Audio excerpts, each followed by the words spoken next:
The boy just misread a passage in class, and the teacher began to mock him, called him an idiot. At the store, just one little fall. His mother pushed him aside in disgust, cursing non-stop, saying he should never have been born. When the boy grew up, that day, after finishing his shift, he found out his employer only paid him half. He was furious, went back to argue, but the employer shrugged him off. He could only kick the wall in frustration. Angry and defeated, he went to the park to count pigeons, but he saw a graceful lady. He sat beside Margarite. Margarite asked why he was counting pigeons. The man said he just wanted to see if any new ones had arrived. Unexpectedly, Margarite was also observing them, and just like that, they became friends. The next day, Margarite said, while sorting books, she found something about pigeons, so she read the plague to him. The man never read books, but he found that every sentence Margarite read became a vivid scene in his mind. He had never felt the power of words. Every day he listened to her reading in the park. When Margarite said they had finished the plague, he kept shaking his head. He was only listening. Margarite told him, listening is also reading, then insisted on giving him the book.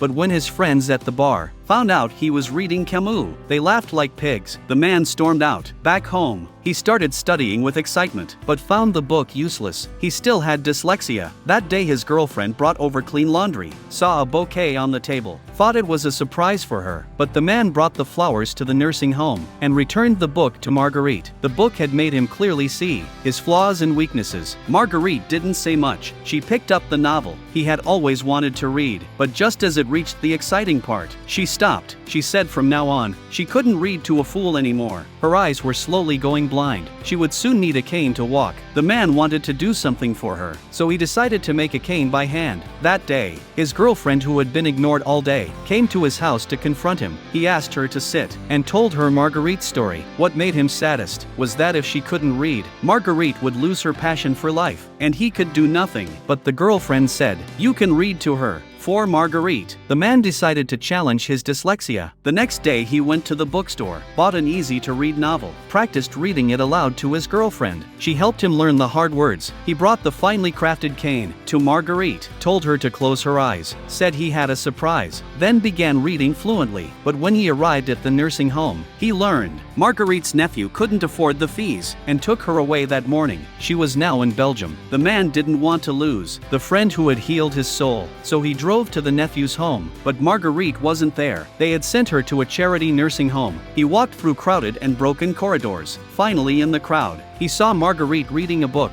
He quickly gave her a surprise and pushed her wheelchair. They were about to start a new life together. What's your favorite book? Please comment.